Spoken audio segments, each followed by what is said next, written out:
Jai Hind and welcome to Dev Talks. This is Adi Achint. First of all, I apologize for the delay.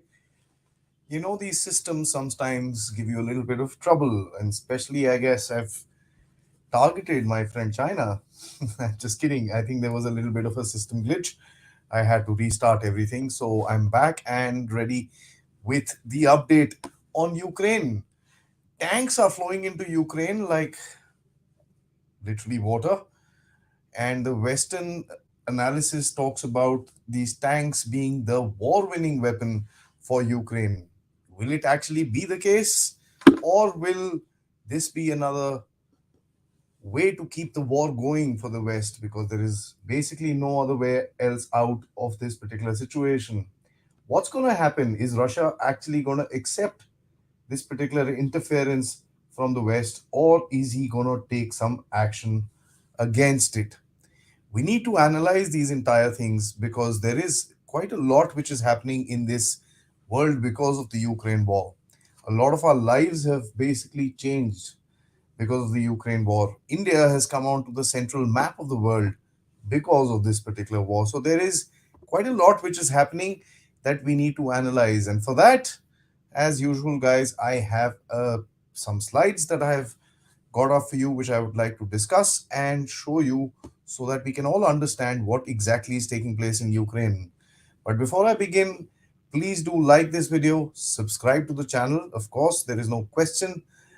And if you can, there is a little QR code there. Please do help me out in my efforts in producing more of these videos.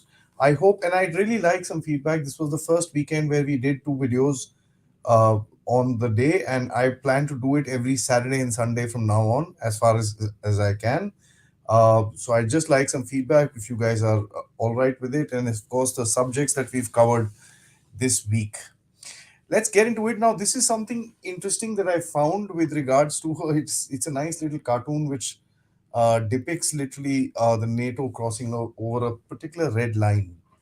Interestingly, these red lines for the Russians have actually been shifting. You know, there was red lines here, red lines there, and these red lines kind of keep shifting behind. Now, I don't know whether the Russians are going to hold this particular red line or not. Only time will tell. Let's dig into this little thing. What is the battle update? There have been missile strikes in the past 2 days, heavy missile strikes. As a matter of fact, some of the Ukrainians say that the Russians have used hypersonic weapons.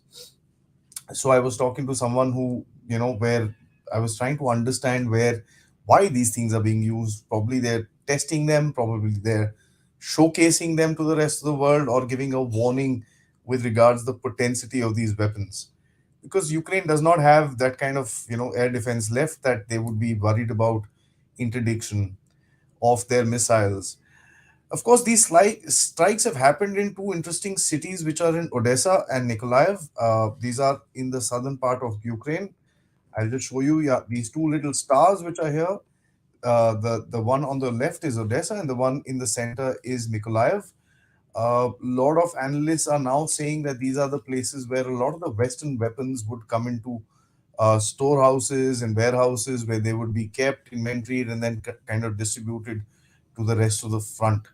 I am not sure, and there is not any particular way that I can actually verify that particular information. But I just thought I'll put it across.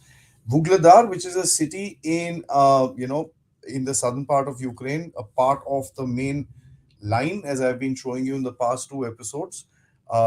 There's heavy fighting there, and the Russians claim operational encirclement of this big town called Bakhmut. There is also an offensive operation that the Russians have launched, which is seems not that big an operation, but there is some sort of fighting and advances that the Russians have been able to do in the region of Zaporizhia. If you guys remember, this was the place where the nuclear power plant was there, and that came into quite a lot of question because of shelling. Military experts again say that this is how the Russians are shaping the battlefield for their final offensive. And of course, there is forced conscription that I'm sure all of you who are on online platforms would have seen these videos of people getting picked up in Ukraine, beaten up, and on gunpoint, literally being sent to the front or towards the training camps or whatever they have to. It's interesting that there are whole lot of people actually employed doing this rather than doing the army work, which would be more beneficial. That's just my opinion. This is the main battle map for Ukraine. The ones in blue are the Ukrainian forces, the ones in red are the Russians. Uh, of course, this is just a depiction, so you really don't know how much is each of these dots, but these are the concentration of forces as which has been seen. A lot of the Ukrainian forces are towards the west, northeast side of Russia, of the Ukrainian area, which is close to Kharkiv, because there seems to be some development of a large Russian force in that particular space. Now, there are three arrows that I've drawn, which are the main battle zones. The first one on top is Bakhmut, where uh, there is talk about operational encirclement, as I said. The second one is Vugledar, which is in the south. And the third one, as I told you, is towards the Zaporizhia region, where there are some advances that have been reported. Now, remember, Zaporizhia, Donbass, and the Donetsk and Luhansk are the places that have been taken into the Russian fold post those particular referendums that were done. Kherson also is the place which is a little further southeast to this particular area, which has also been put into that referendum. But there is not much of activity because this huge Dnieper river that actually goes by, and things are pretty calm in that particular area, except for missile strikes which keep coming at least uh, you know once to about once in 2 weeks. Now there is a lot of talk about the Russians basically wanting to take over the spaces that are left with regards to the Donetsk and Zaporizhia area. Donetsk area, as you can see, the shade marked in blue has a lot of space still yet to be taken by the Russians. Having said that, Bakhmut line is supposed to be one of the major defense lines of the Ukrainians that they've kind of made over the past 8 years, and that's one of the reasons why this particular battle has been going on. There are some more reasons that people have started to analyze. We'll kind of talk about it as we go through. As I showed you, the Zaporozhia till Zaporozhia we saw. Below that is Melitopol, which is another important town. And at one point of time, the Ukrainians planned to do an offensive in this particular region to cut off Kherson and all that stuff, and cut the land bridge to Crimea, which is in south of this. And of course, the Kherson region, where the Kherson city, which was evacuated, Russians withdrew from, or the Russians left, the way you want to look at it, and was reoccupied by the Ukrainians sometime in October. Weapons galore, and that is something which we need to discuss. There's been a lot of weapons that have been announced. Today's news talks about some 320 tanks in total that are going to go across, some 150 armored fighting vehicles. But these don't take me on these numbers. These numbers keep shifting around here and there because of the lack of clarity which is there amongst the NATO and the nation supporting Ukraine. But interestingly, once the tank thing was done, now the Ukrainians talk about fighter jets. There are this has been reported by Politico that uh, you know there has been a lot of talk about fighter jets, and especially F-16s, to be given to the Ukrainians. As a matter of fact, in July, the U.S. House Representatives approved $100 million for training of Ukrainian pilots to fly U.S. fighter jets, which tells you that there might be a possibility of some of the jets actually landing up in Ukraine. Now, that might sound fantastical at this moment, but remember, about a month or two ago, giving tanks to Ukraine was also fantastical.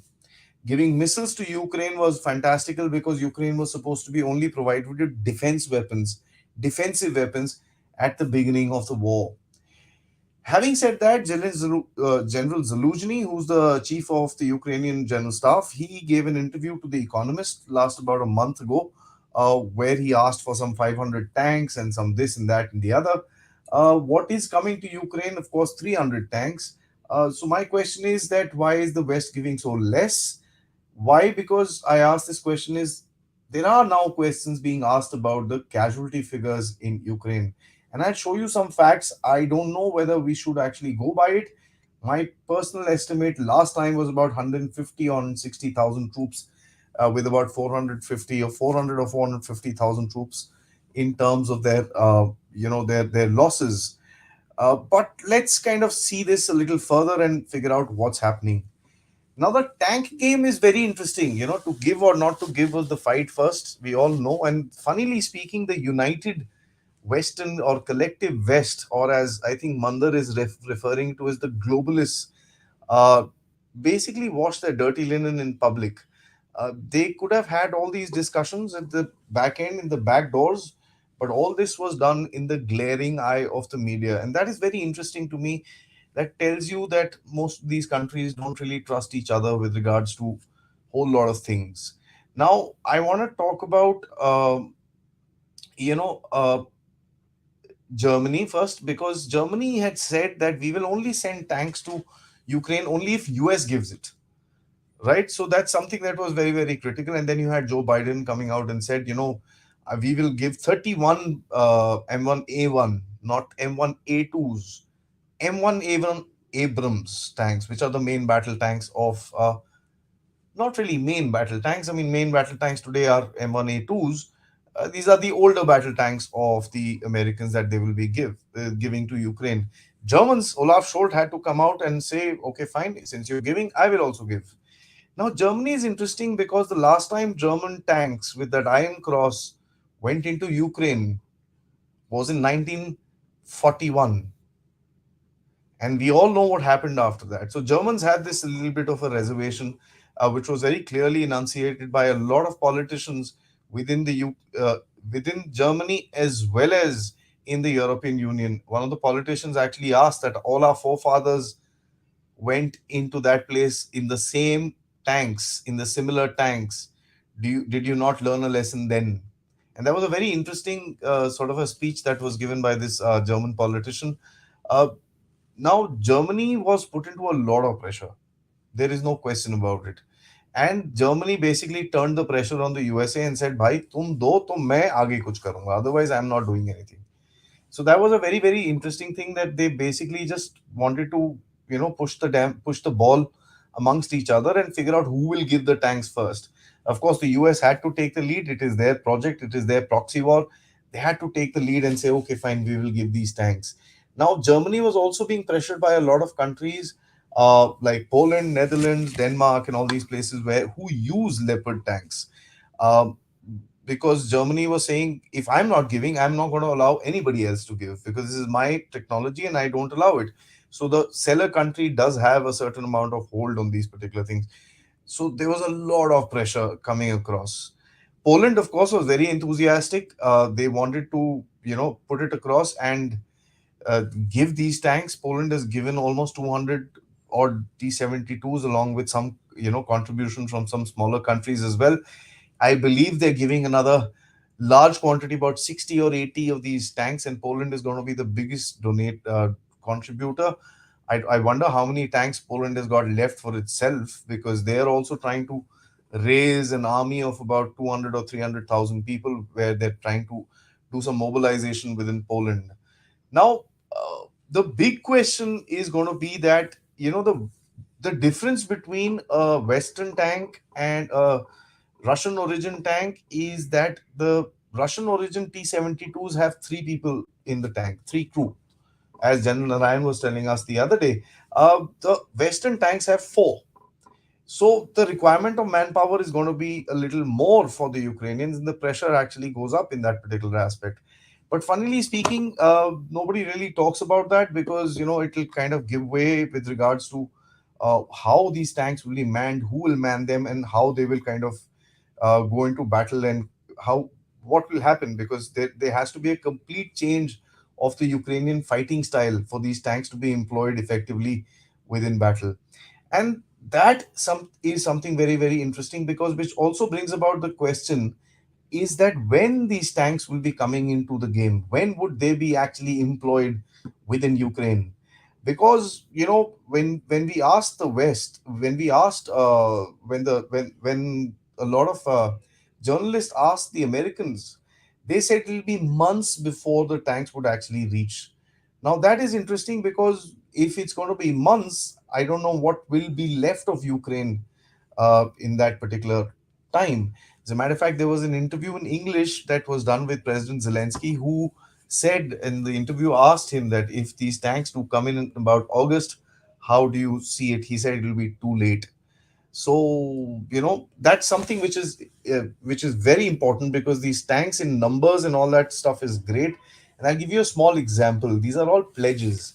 The Pakistanis got pledged with what, $10 billion in this climate thing that they went to in Geneva. How much has come? Zero.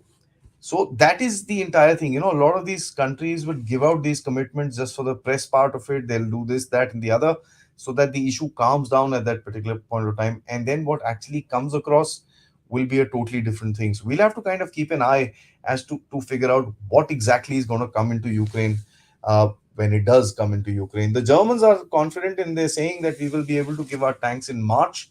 The US, as I said, post August months, it's a little bit difficult to kind of analyze. A lot of the Western countries that are giving these tanks are admitting to the fact that these tanks are from the warehouses. What does that mean? Warehouses mean that these tanks were basically stored. Why were these tanks stored? Because probably they were not of the latest of generations. It's not something that which the countries currently are using for their own army. So these are older versions which these countries will have to take out. They will have to kind of tighten the screws, paint it up, do whatever it requires, some maintenance, huge amount of maintenance, as a matter of fact.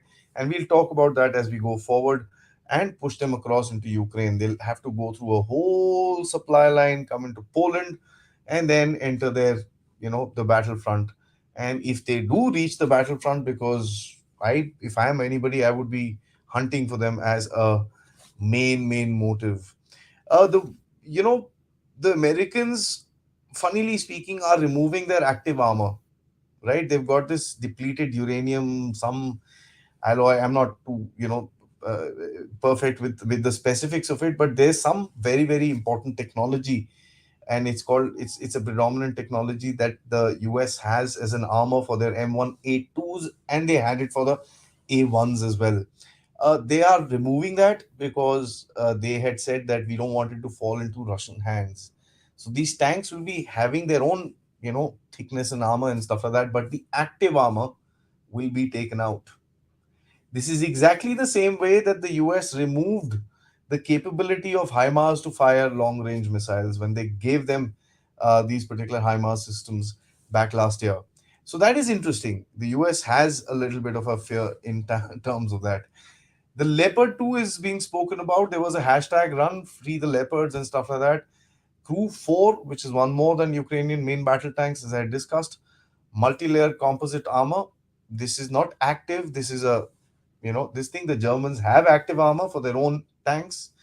They're probably not giving it. 67 tons.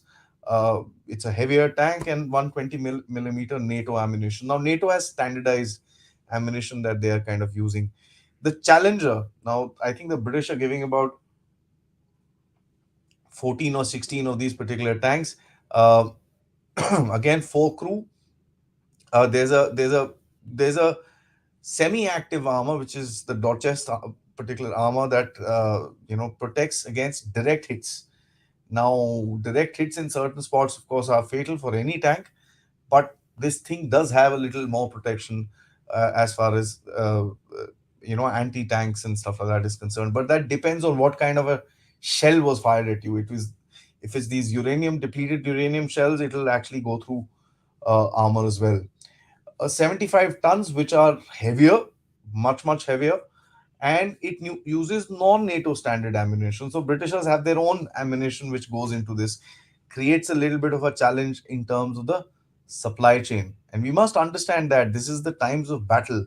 I mean, Ukrainians are expected to carry 4 or 5 different types of ammunition when they're actually going into battle, and that's something which is going to be very difficult for them to handle. T-72M1. Now, these are the main ones that the Ukrainians have been fighting with. This is a most very common tank. India, we had it. We modified the hell out of it. As a matter of fact, the recent photograph I saw was a T-90 gun on a T-72 tank, which the Indian Army is trying out, and it's supposed to be a newer version and a heavier, you know, not as heavy as the T90 Arjun, but a medium range sort of a tank.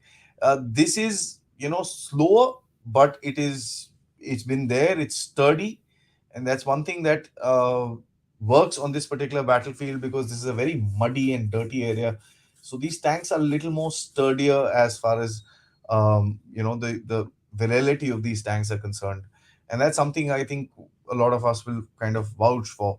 Uh, Uses non-NATO standard ammunition. Of course, this is a Russian tank; it won't use NATO ammunition. And then the big one, which is the M1 Abrams. This is again a four crew tank. This has got an interesting engine. This is a gas turbine engine, which has got a very high fuel consumption. It's basically a jet engine, fitted into a tank. The Americans at one time thought that they would need tanks to cover 50, 60 kilometers an hour speed on a constant this thing. So they created these particular tanks with these jet engines. And this is something I'd like to read out, and will kind of put it in a little bit of a perspective with regards to what this tank is. In public and private, senior DoD officials insisted that they may not be very wise to send the Abrams at this moment. The weapons were too complex for the Ukrainian forces to train on quickly, and too difficult to keep running, because once they started trudging through country's muddy winter terrain, it will not work. The Abrams tank is very complicated piece of equipment. It's expensive, it's hard to train on. It has a jet engine. It's about 3 gallons to a mile of jet fuel. Okay, so it doesn't take regular diesel, which is normally the fuel of tanks. It has a different jet fuel, which is aviation turbine fuel. It's basically a crude form of kerosene. So Ukrainians need to now carry kerosene into battle. Okay. Uh, it is not the easiest system to maintain, said Colin Kahal, a Pentagon's top policy official, after a trip to Kiev. The Deputy Secretary for Defense, as a matter of fact, called it a gas guzzler, and I took this up in the last interview. And they say that this tank requires a huge amount of maintenance, and it is not friendly to dust, because the jet engine kinds of is not very capable of handling the kind of dust that might be produced in these kind of battlefields. Dust, mud, pretty much the same thing. Right. The Striker armored fighting vehicle, this is supposed to be going along with the Bradleys. We discussed the Bradleys last time, so I won't actually go into it. Armored fighting vehicles is transport infantry. It was used extensively in Iraq and Afghanistan. These are the same ones that used to be blown up with these IEDs. So they have vulnerabilities under these vehicles, and probably the Russians already know about it. One thing, remember that the Russian army is principally the opposition to NATO. So I'm sure the Russian army is keeping a track of all these NATO developments and whatever weapons they have, and probably, I'm not sure of it. I would do it if I was anybody, creating counters to these weapons, specific to these weapons. Like the Americans have created something called an anti-tank shoulder-fired missile, because the Russians have always been known for large armored offensives. So they kind of concentrated on this particular thing. So I'm sure the Russians have also worked on the other side to create their own this thing. Bradley, as we spoke last time, it is a sensitive vehicle again. It has a 25 millimeter chain gun, which is very difficult to maintain until and unless you know what you're doing. If you know what you're doing, it's pretty easy. But there is a bit of a challenge with this particular vehicle. There's a funny movie, and I think all of us know about it as well. Now, all this is happening, and Victoria Nuland was speaking to the Congress, I guess, and this has been reported by the Kiev Independent. It tells you the message they're sending into Kiev as well. US auditors have arrived in Ukraine to ensure no aid or weapons are diverted. Now, ensure no aid or weapons are diverted after 1 year. They want to start doing all this because the weapons and aid was being diverted, right? Why are they saying this? Because at the end of it, we know for a fact that there's been massive corruption within Ukraine, right?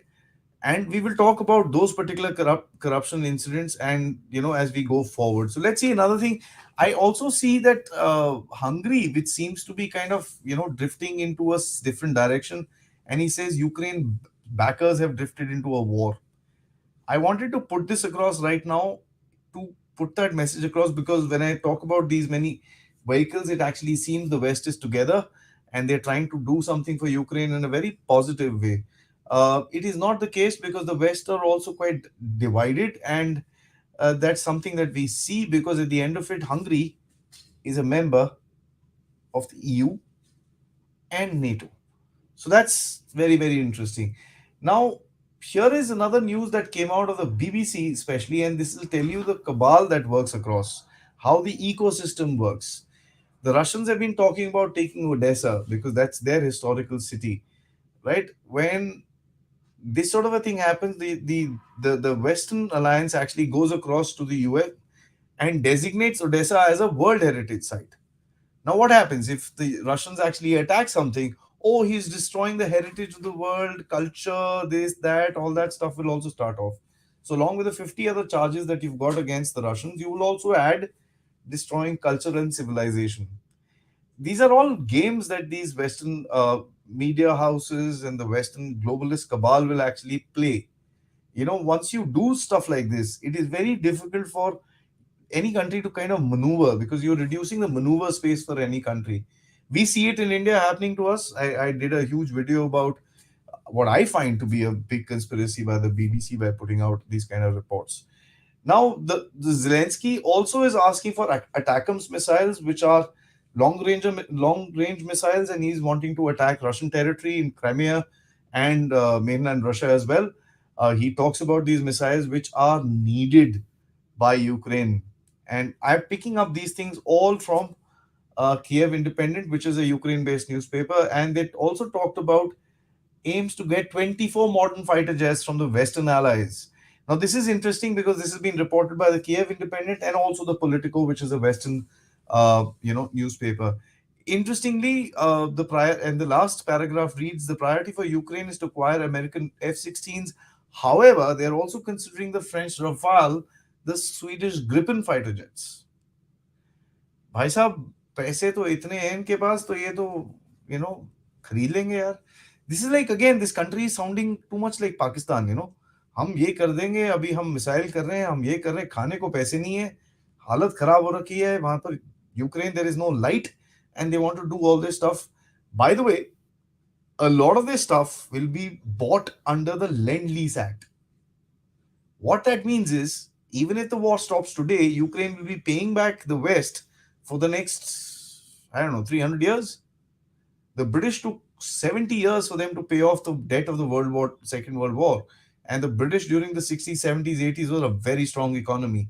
Still, it took them that much time. What will happen to Ukraine? Exactly why I asked this question. How corruption is a surprise.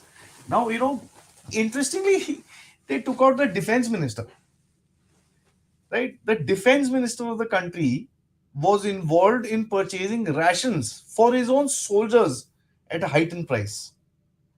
And the difference that they found right now is about 326 million euros. This is something that they report. Wonder what the reality is. And then you have Victoria Nuland coming out of the Congress, the head of the globalist cabal, actually saying that we are sending auditors. एक साल के बाद आप auditor भेज रहे हो. Interestingly, the the deputy infrastructure minister was fired in a case linked to an overpriced public purchase of electrical generators when he was caught accepting a bribe of $400,000.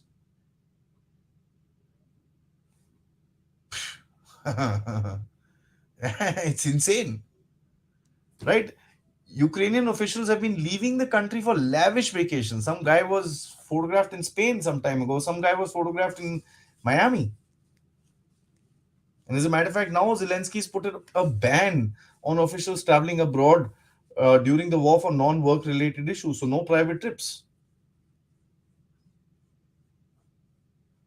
Other officials that were resigned, or now resigned means to nikal nahi to you know were dismissed, were the governors of Kiev, Sumy, Dnepropetrovsk, Kherson, Zaporozhye regions.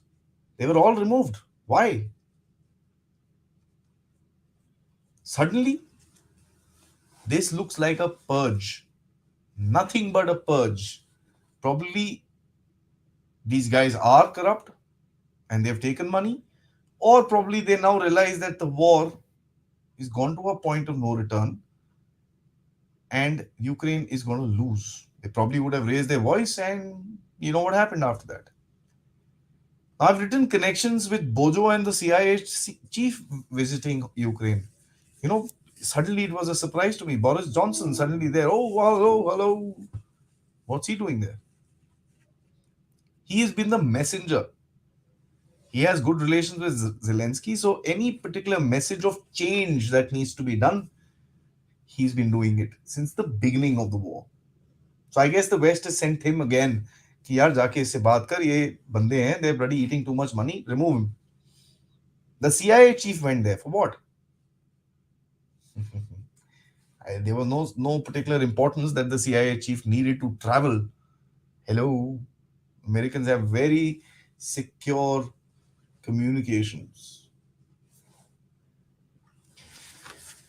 Now, this is interesting. His best friend, therapist in chief, Arestovich, the spin doctor, was fired. Okay, why was he fired? Because what happened was there was a missile strike that happened in a city called Dnipropetrovsk, which is on the Dnieper River.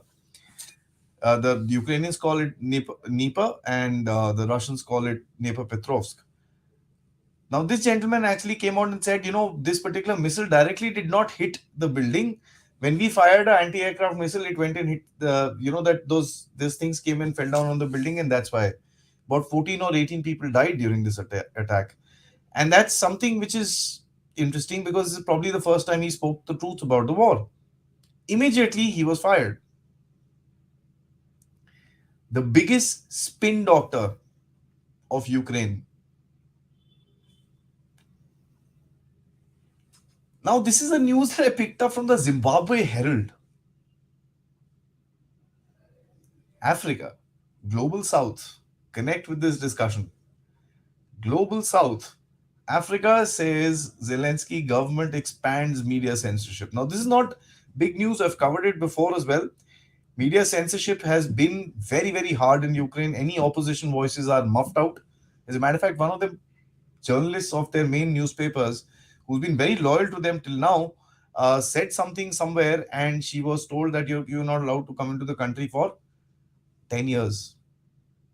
So Africa is now starting to report all this stuff. But of course, our newspapers don't, our media houses don't. But this is interesting. Sorry, that little thing is there in the way. Let me remove that. Now, I say this very, very clearly. God help these loudmouths. Now, the legendary Annalena Baerbock, the foreign minister of Germany, I think some of you would have seen that particular video. She went around and actually said something in a meeting that she was in. She said, we are not at war with each other, we are at war with Russia. Everybody looked around and said, yeah, when did Germany become war, declare war on Russia? A lot of the countries came out and said, no, no, no, we are not at war with Russia, we're just helping Ukraine. France very clearly said, we are not at war with Russia. German FM foreign minister was called insane by leaders of NATO. These are called loose mouths, right? She is so enamored by the war. And let me share a little history about her. The first time Bilawal actually squirmed out the name Kashmir, it was standing with her. She's also been quoted to actually say that I don't care what my citizens think, we are going to still help Ukraine. On record, by the way, video record. And then you have a uniformed officer, Admiral Rob Bauer, who says they are ready for a direct confrontation with Russia. अच्छा भाई, तैयार होके बैठे हैं तो. These are some interesting news that came out before I kind of come to the close of this particular talk. Europe's natural gas market to remain tight in 2023. Now, I want us to rewind back. Annalena Baerbock, Robert Habeck, these are all guys, the globalist cabal from the EU, Germany, and various other places, Ursula von der Leyen. Of course, all of them came out and said that we've already sorted out our gas connections and the gas supplies for the next few years. Let's read what the second line says. European countries should diversify energy supplies through long term contracts, Total Energy's chief executive says. Total Energy is one of the largest energy suppliers in Europe. So that means they've not done anything. Labor unrest because of cost pricing has grown all over the place. I'm sure all of us have seen videos of Germans protesting. French was bad, as a matter of fact. There have been protests in Poland. The government is hard on getting into the war with Ukraine, but Poland, interesting. Now, this is the main part of the talk which I wanted to talk about, and this is an interview that was done with the Washington Post by Anthony Blinken, and it says Blinken ponders on the post-Ukraine war order. Now, the topic of this discussion was slow escalation. And slow escalation is interesting because I'd like to read from this particular thing. Blinken explicitly commended Germany's military backing for Ukraine at a time when Berlin is getting hammered by some other new NATO allies for not providing Leopard tanks quickly to Kiev. Nobody would have predicted the extent of Germany's military support when the war began. This is a sea change, and we should recognize it. So they've been able to slowly push Germany into a certain level of escalation. And that, to me, is a big problem. Let me explain. The Americans have this thing of very slow escalation into a particular conflict. You look at the spaces. Vietnam, they had these advisors and some weapons, and then this, and then you had the Gulf of Tonkin, and they went inside. As a matter of fact, I'd like to actually give all of us a little bit of a study where I'd like to ask you to kind of just read for about take 10 minutes out and read up on Roosevelt, who pushed the Americans or pushed the Japanese to attack the Americans in Pearl Harbor. There have been reports which talk about Roosevelt authorizing, before the war started, authorizing missions by American destroyers and cruisers to go into the home waters of Japan and harass them. So there are slow escalation tactics, and they basically Americans have been able to have an attack and then kind of hit back, and that's something that they've done multiple times around. Um, I don't know where, how, why, what is the purposes. Different story for a different day, but a slow escalation is something that we see. As I said, it was first the javelins, defensive weapons. Then they said, okay, we'll give you M777s, which are, yeah, it's solid this thing. Then they said HIMARS, but they will remove this because we don't want you to shoot into Russia. Now you're giving tanks, and the story will go on. Now, Crimea lost. When I read this particular thing, that's the feeling I get, And let me just quote out from here. Crimea is a particular point of discussion. There is widespread view in Washington and Kiev that regaining Crimea by military force may be impossible. Any Ukrainian military advances this year in Zaporizhia Oblast and the land bridge that connects Crimea and Russia could threaten Russian control, but an all-out Ukrainian campaign to seize Crimean Peninsula is unrealistic.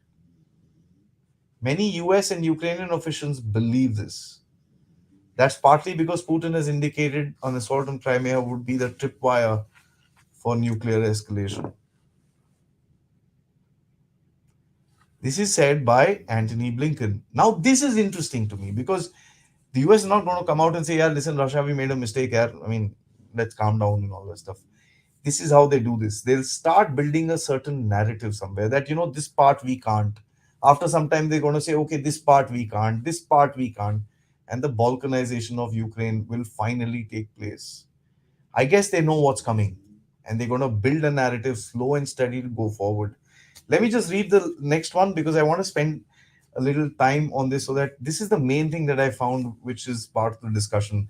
The administration shares Ukraine's insistence that Crimea, which was ceded by Russia in 2014, must eventually be returned. But in the short run, what is crucial for Kiev is that Crimea no longer serve as a base for attacks against Ukraine. One formula that interests me would be a demilitarized status, which would, with questions of final political control, differed.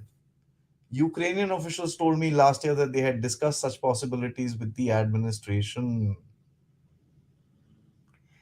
This, ladies and gentlemen, watching, would be the final status of Ukraine. Just replace Crimea with Ukraine, and you will find this is what is going to actually happen. A demilitarized zone somewhere in the middle, where both these armies and both these guys are kept apart. Ukraine gets non official NATO sort of a setup, which they are actually even now, and things are kept a little quiet. How far that will work, this is another discussion altogether. Now, Ukrainians are, of course, at it. They have these corruption charges, they have all this stuff happening, and then there are reports claiming Ukrainian negotiator who negotiated with them for them during the negotiations in Istanbul in March and April was shot dead in an intel operations. Local media claims that he was killed in an attempt to arrest him, and they called him a traitor. But the Ministry of Defense says no, no, no, he died a hero. The story has it that he went around telling people that Ukrainians were not serious enough to sign any negotiations even in March. All they wanted to do was buy time. So he was interesting. I was waiting for one country to go a little separate from NATO. Because France, now this is the only European NATO land connected European NATO power which has nuclear weapons. Of course, the British have it, but the French are the land based, right? The European power, the European Union power, and stuff like that. They says, and this came out of Macron, by the way, France will not trade nuclear strikes with Russia over Ukraine. What he said is, even if the Russians drop a small or whatever nuclear weapon onto Ukraine, there is no reason for the French to actually use their nuclear arsenal against Russia.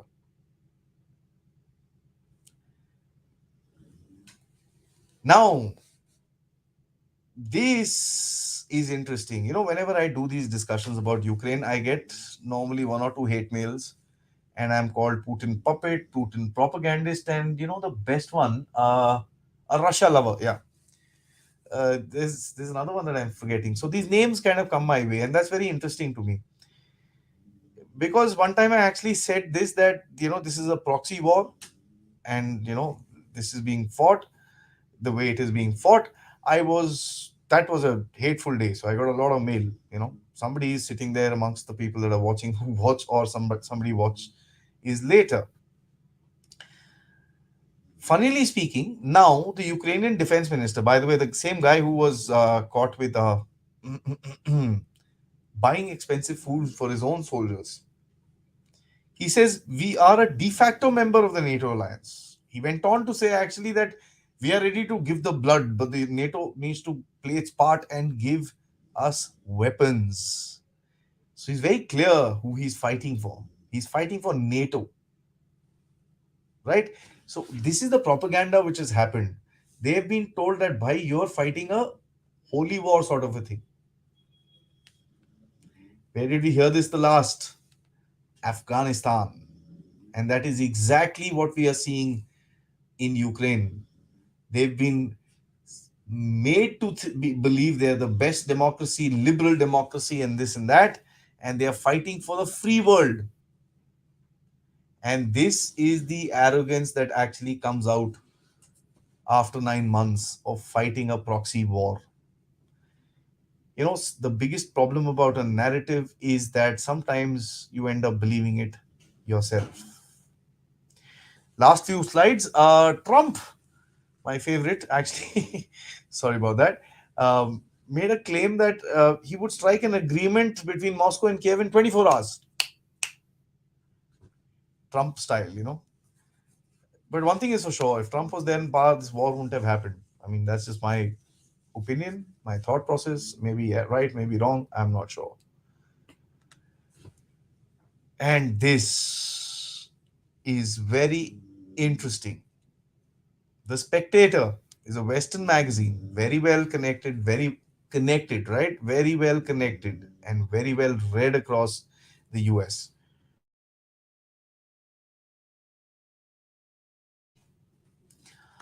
It says Russia wants to bleed Ukraine dry before its tanks arrive.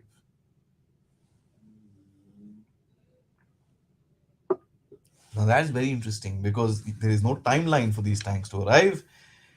The Russians are going to be going at it. Now there are a lot of discussions whether the Russians are going to do these big arrow offensives and stuff like that. I thought so at a certain point of time. Then I thought it'll be a little bit of a blend. I've come up with a little different theory looking at what's happening around today and kind of see what the Russians are trying to do. This is just my opinion. I'm not a military guy. I'm just kind of putting two and two together. Let's see what I think. But before we do, the concept of wonder weapons, and this is something very, very interesting.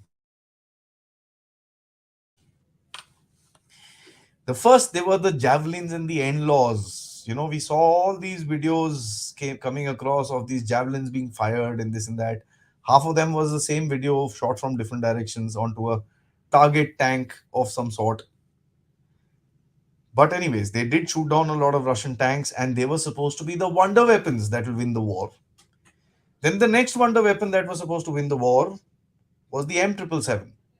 Great guns used very badly by the Ukrainians, was discussed extensively on this particular platform under the series Firepower with General Shankar. If you want details about that, have a look at it. Then came the HIMARS. Everybody spoke about the HIMARS. Oh, the HIMARS, the HIMARS, the HIMARS. Today, no one talks about it. They've been transfers of fighter aircraft.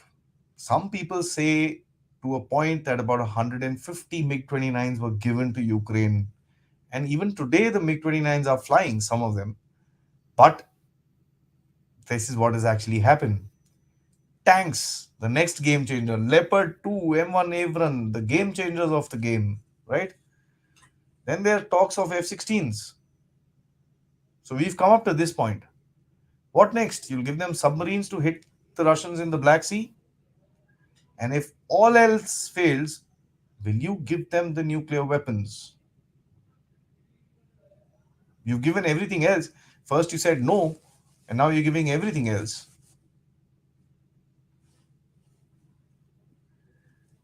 Right? Now, I have some thoughts to kind of put across where I want to talk about what is the outcomes and how the Russians are going to be taking this particular thing forward.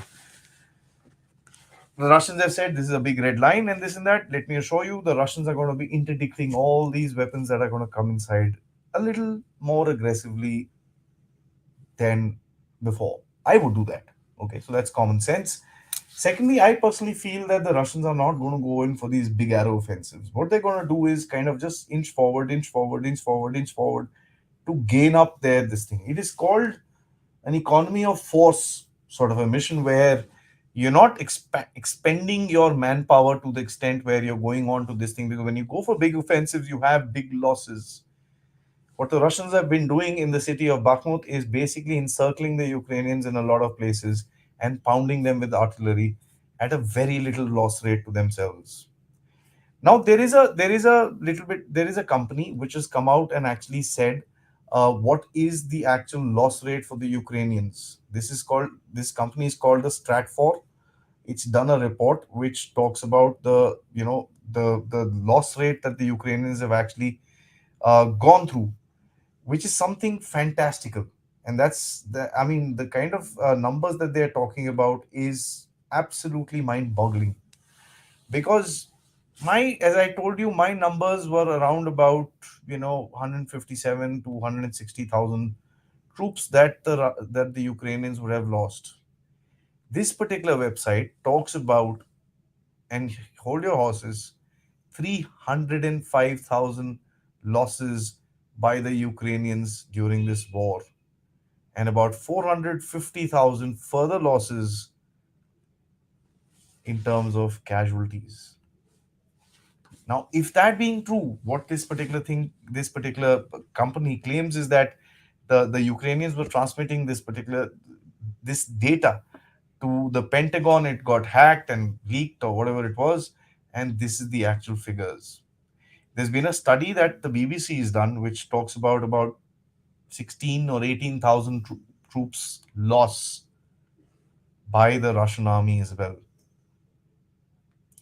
So losses are high, but if you compare 305,000 troops to 16 or 20,000 troops, if the 305,000 is true, if it's not, even the figure that I'm talking about, 150, 160, or 170,000 troops between the past 2 weeks, it's fantastical. It's the Russian losses have been 10% of what the Ukrainians have actually lost. Now, you guys will say, how do you know 150, 70,000 troops have been lost? Well, Ursula von der Leyen mentioned 100,000 troops.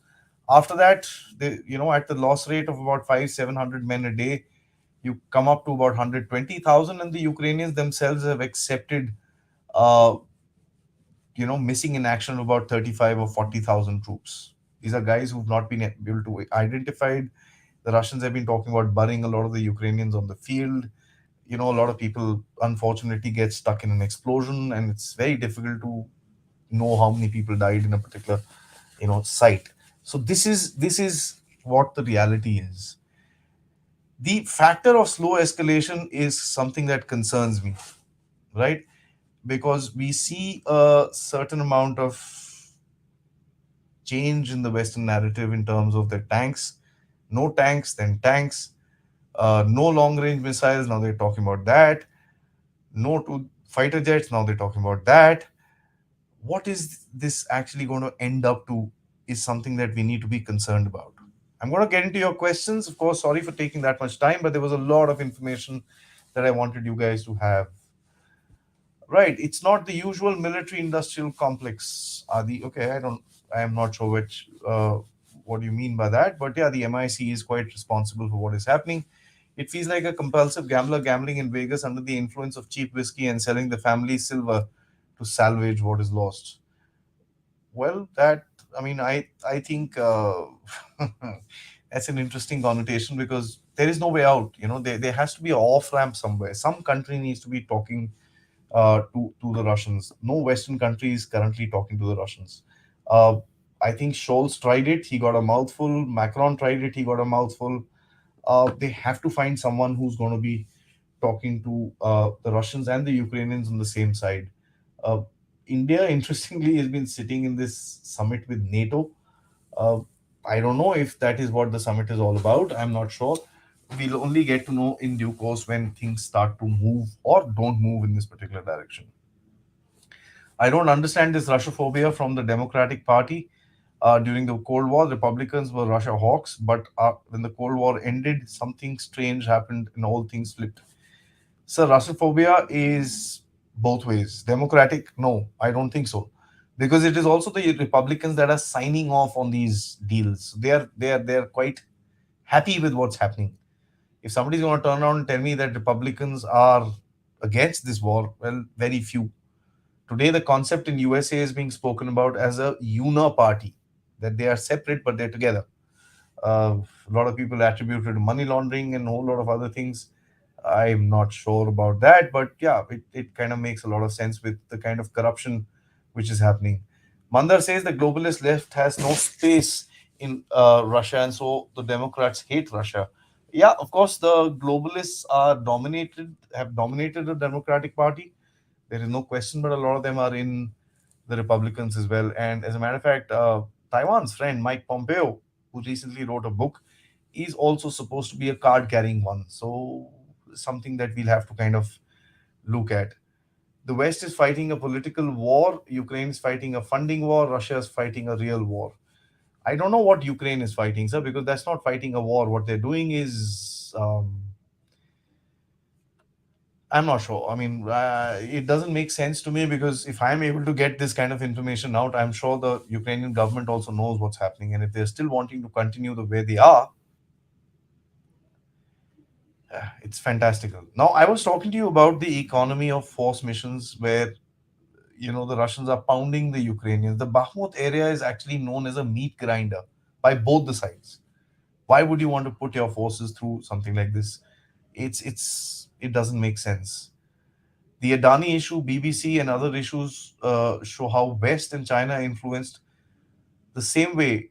Ukraine war was also influenced by the China and the West. What is the relationship of Ukraine war? India influenced by China and the West. Well, you can find a relationship everywhere, but please understand. Initially, when the war began, India was brought it right in the center of this entire thing because it was India who tipped the balance, as a matter of fact, and said, "Oh no, you must sanction Russia. You must do this. You must do that." We all remember that. So that's the kind of connection that was picked up. India and China, as a matter of fact, have been put in the same boat because we are buying oil from Russia. So there's a connection there as well. Everybody talks about some sort of a collision, but I don't see that anywhere because India is not going to sit with China for. It looks like Europe is being tried and being sandwiched between the US and Ukraine and just wants to go back to pre-COVID lifestyle. Well, sir, the people, I'm sure, because they're protesting on the street, but I don't know the politicians because these guys I don't think care about what's happening in their countries. Germany's been heavily deindustrialized, and Olaf Scholz came under pressure from the media and everybody else to kind of give his green light to these tanks.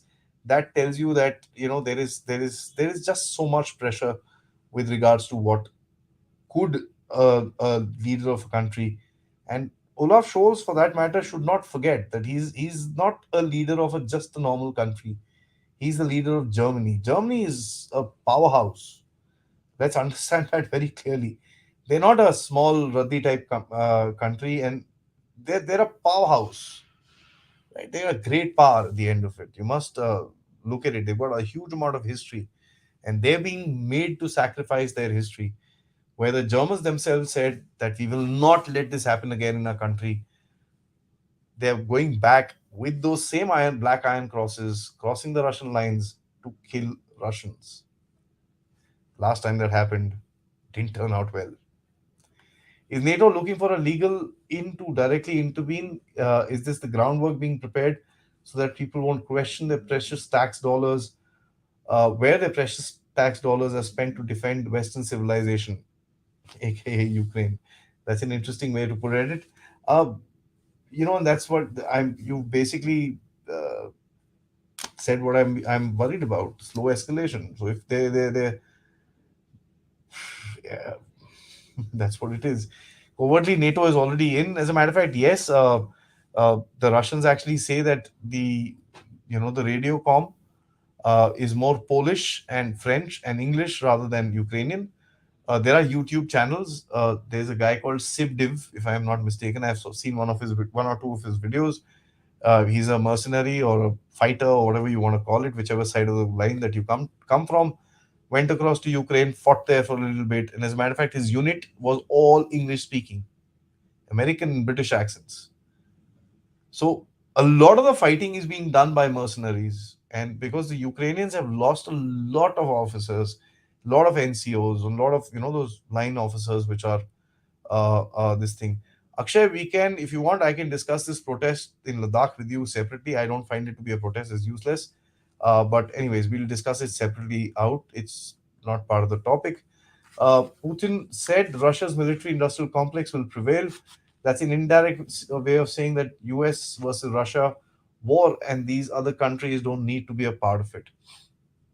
To be honest with you, with the kind of reading that I've done, and there's a report by a Western company called the Rand Group. They've done a report called the Age of Industrial Warfare. There was something sometime in September, October, if I'm not mistaken. Have a look at that. They'll tell you how the Russian industry is geared for production and the Western industry is not. The kind of shells that the Russians fire in a week, the Americans or the Western countries make in a year. So there's a bit of a difference with regards to this. Madam, how are you? I have not seen you for a while. Please do join us for these shows. They are fun if you do get the time. This is crucial. Actual fifth generation war designated. a World Heritage Site. These guys have no problems with Taliban destroying the Bamiyan. Exactly my point. And that will happen to us also, guys. Anytime we want to touch something in our country to do something, we know what's happening with the so-called Mughal gardens. There's a whole ecosystem comes out. It's a battle of narratives here, and that's my favorite word. Even the Ukraine war is a battle of narratives. It's a Western narrative versus a Russian narrative. Who will win? Time will tell. Zelensky is the best actor in the 21st century. Mandar, yaar, you know, I don't think so, but he was funny. I've seen one of his shows. One of his shows. He was funny, no question about it. You know,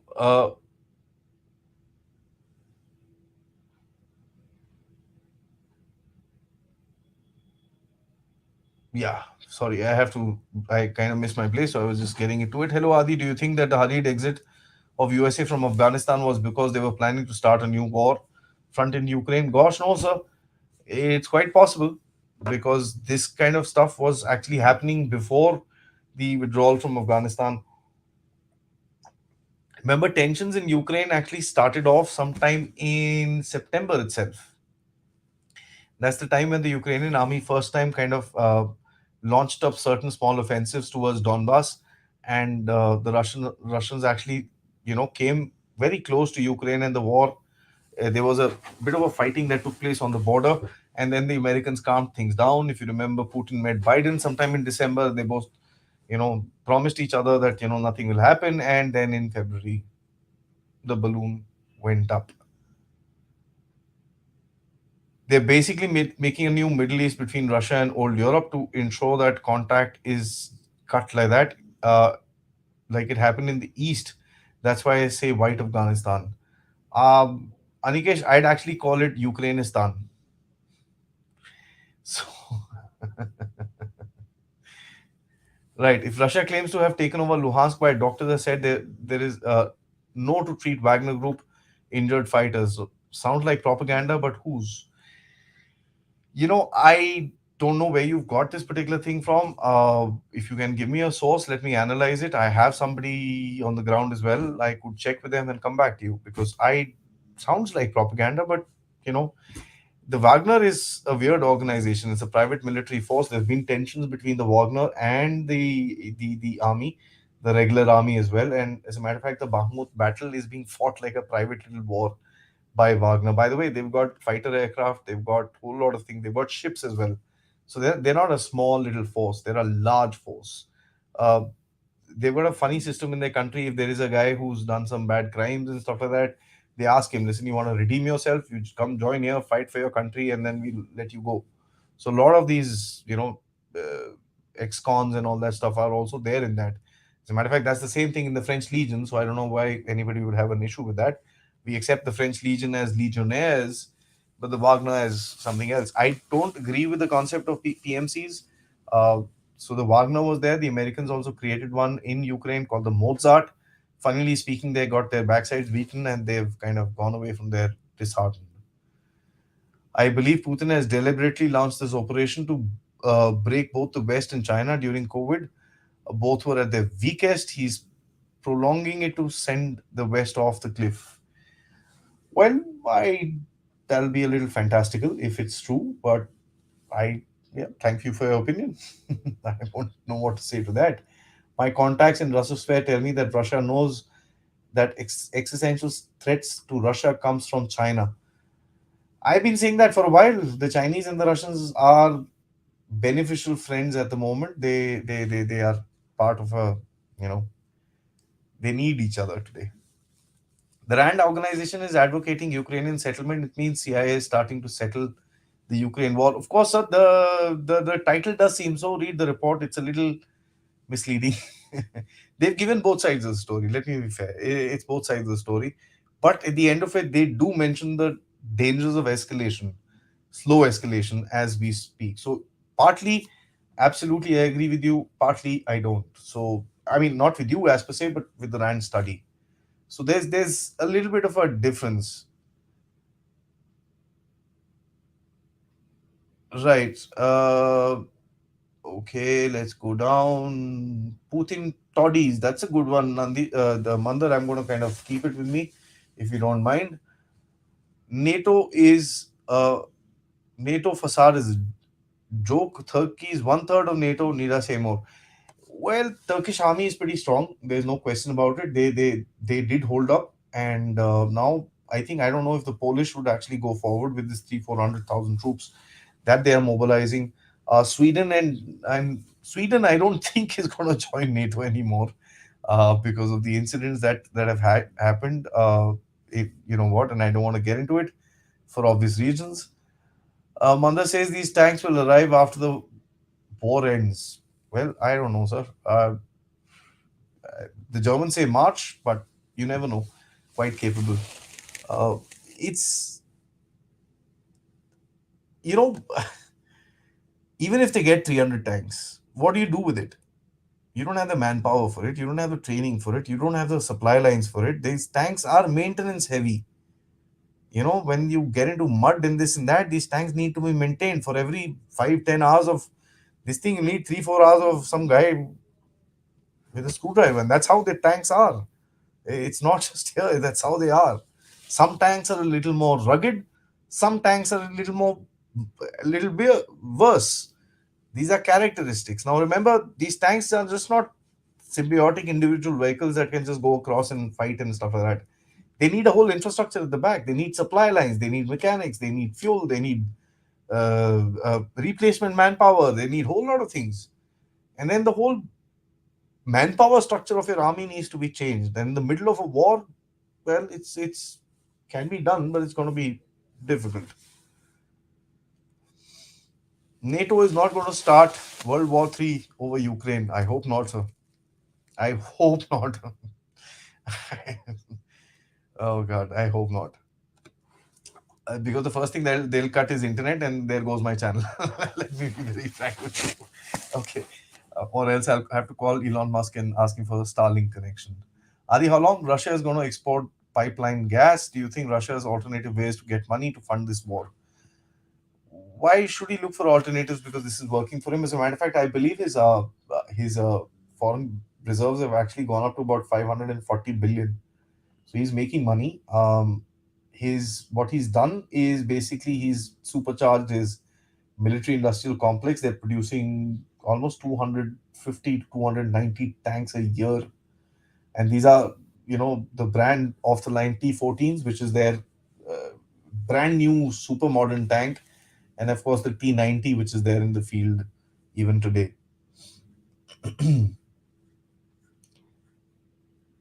Ukrainian generals are the wipe copy of Pakistani generals. Well, that's a good comment. Uh, Adi, do you think Western social media tech platforms need to be thrown out of India? No, I don't think so. Kiran, I know where you're coming from. It's because of the BBC thing. I said this yesterday, and I'm going to just say this one line and move off the topic. Is the factor that, when you ban something, you're also putting a lot of pressure on the tech, these big tech, to kind of comply with your orders, because if they don't, you can actually hit them. So the whole thing yesterday was also a show of force. What was done with the BBC documentary is also show of force against the big tech, because a lot of countries do this. It's not just India. A lot of countries do this. So there's nothing wrong with that. Germany is a vassal state of the US. It will do what they are told to do. Well, you know, Germany's had opportunities to kind of back off, but Germany has also held off till now. They're the only kind of NATO country that didn't send offensive weapons. The first time when the war was starting up, they sent 5,000 helmets. So, the Ukrainian migration to Western Europe would change the demographic of Europe if Ukraine is destroyed. It would drain resources in Europe for the long run. Ukraine is already destroyed. What is there? Your entire industrial complex is in the east, which the Russians are taking. You were able to produce your wheat till last year. This year, the wheat producing areas are under artillery sharing. So, what are you going to produce? How are you going to feed your population? Or the Americans just should say that Ukraine is the 51st country and, be done with it. Jokes apart. Venki sir, the West and NATO is under the impression that this war will eventually weaken or weather off Russia, the Russian military machine. Point is why Russia is playing around instead of crushing the Ukrainian supply lines. Sir, that's a damn good question. I've been wondering that myself. But there are two, three things that come out because at the end of it, one of the main objectives of Russia was demilitarization of Ukraine.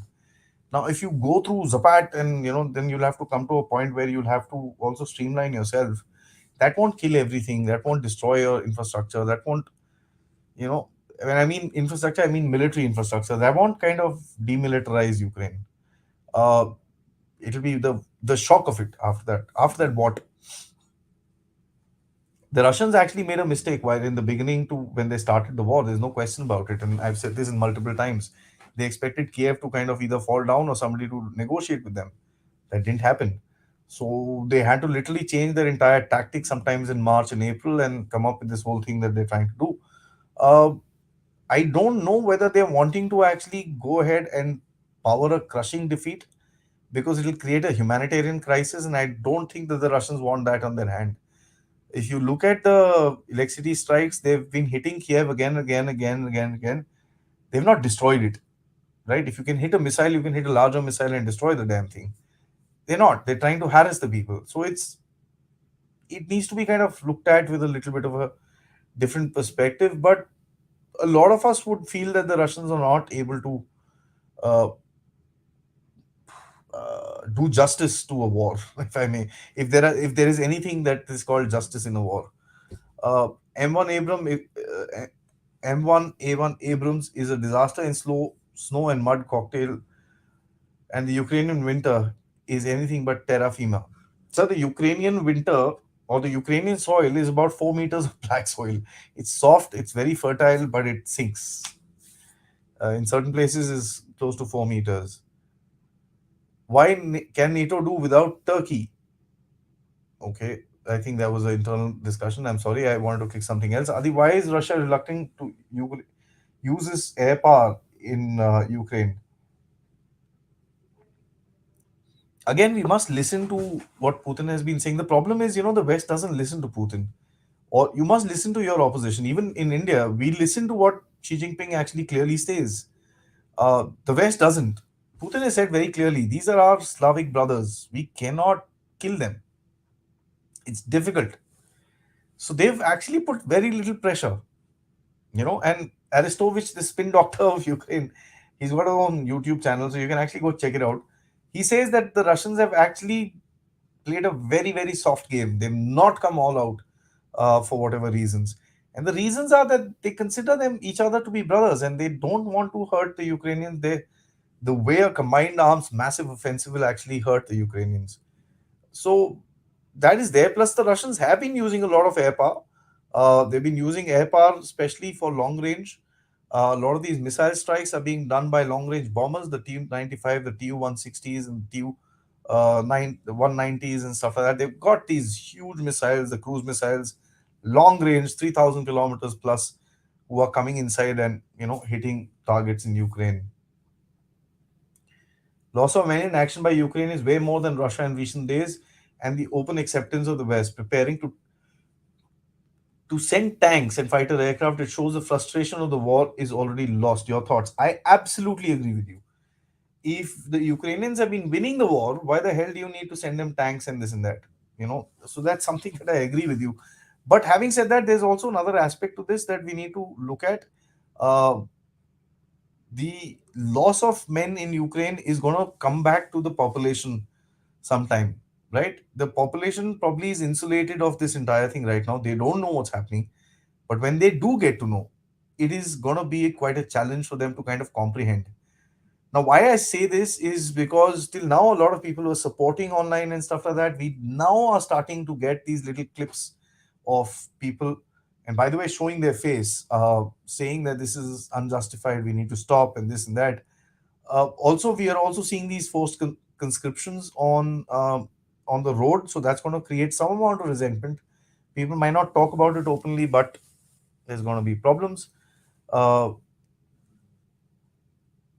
Yeah, all this World War Three is mongering is to stop Western citizens from organizing and opposing their present government policy. Well, can be.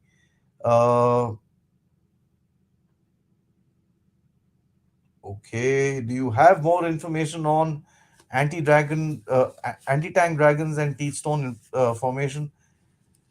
Uh, it's it'll take me another 10 minutes, and I think we're at about 1 hour 15 minutes. Connect with me personally. I'd love to have a conversation about this. I did some research. My limited knowledge, I'll be happy to share it with you. Right? It's going to be a long, long question. Now, you know, John Saib, you say that Vietnam for a president. Yes, I did take that as a precedent, but this precedent has been there all over. It is first weapons, then advisors, and then so I don't know whether it's going to be like that, but it's something that we need to kind of understand. Now, lastly, something I want to say is, guys, this is going to be a difficult time for uh, the people who are backing this war, especially in the West, to kind of just back off and say, "Bhaiya, ho gaya, bahar mein gaya Ukraine." वो थोड़ा difficult है, and there's going to be challenges in that particular thing. They're not going to be able to do that. Uh, the the reason I say that is because you've given so much of churan to your janta. Suddenly, if you just flip across with that churan, the janta is going to say, "Bhai, ye kya hua? We were suffering without light, without food, without this, without that, and now you say Ukraine has lost the war. What the hell were you guys doing?" So they'll have to start changing the narrative slowly and steadily. They can't be any overt these things because it'll come out in the this thing, and the entire media cabal will get after them. Plus, the elections are coming up next year. We are already in 23. It's going to be a year of change for America, and you know what happens in the elections in America. There's a whole lot of guys are very very not enthusiastic, very very passionate about it. We know what happened in Biden's previous term, and this time if Trump comes back, it's going to be a dirty race. So just like we have it in India. The curse of a democracy in a certain extent, and a lot of plus points that we don't normally discuss. But that's how it is. Common denominator between Russia and India is pathetic media management. Sir, I agree with you because the Russians say, "Why we speak in Russian? You want to read it, otherwise get lost." I've spoken to many Russians. They don't consider information warfare as a very very strong tool. They say it's just Twitter. What? Because a lot of the Russians are not into this whole daily tuck, tuck, tuck, tuck, tuck, tuck, tuck, tuck, tuck. They have a culture wherein they say that the government should take care of all this. It's not my job on the street, and my job is on the street is to feed my family, to earn more money, to go for holidays, to enjoy my life. uh, it's a different culture. That's how they are. Nothing good or bad about it. I mean, that's perfectly all right. But that's how they are. They don't propaganda works to a certain section of the population. Beyond that, it's not penetrating the way the West hoped that it would actually go inside. Of course, that's something that we actually see. Right, guys, thank you so much for joining me. This has been a long episode. Thanks so much. It's fun actually doing these things with you, solos as well, and I love doing the interviews, but I also enjoy doing the solos because uh, it gives me an opportunity to do research and learn about whole lot of things which I wouldn't have come to know if I was not doing these particular things. So thanks so much for joining me. Before you sign off, guys, just touch that little thumbs up at the bottom. It will really, really help me out. It's my, it's my effort to grow and create a proper narrative with regards to strategic discussions in this country. Uh, I want to create this platform to be separate from the infotainment that we see as geopolitical analysis. I want this to kind of have its own voice with all of you there. Will be a powerful voice, not for protests or anything like that, but for discussions and understanding. And that's my purpose of this particular format, so that we become lesser emotional and more strategic in our thought. We need to kind of be non-reactive. We need to kind of sit down, think about it, understand what is happening around us, and then take our decisions. Much like what a lot of what Dr. Shankar, Prime Minister Modi, and all these guys have been doing. They're actually thinking ahead.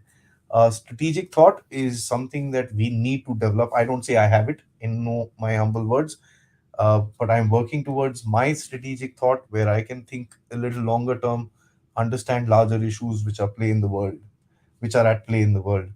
Thank you so much. Jai Bharat, Jai Hind, and see you tomorrow.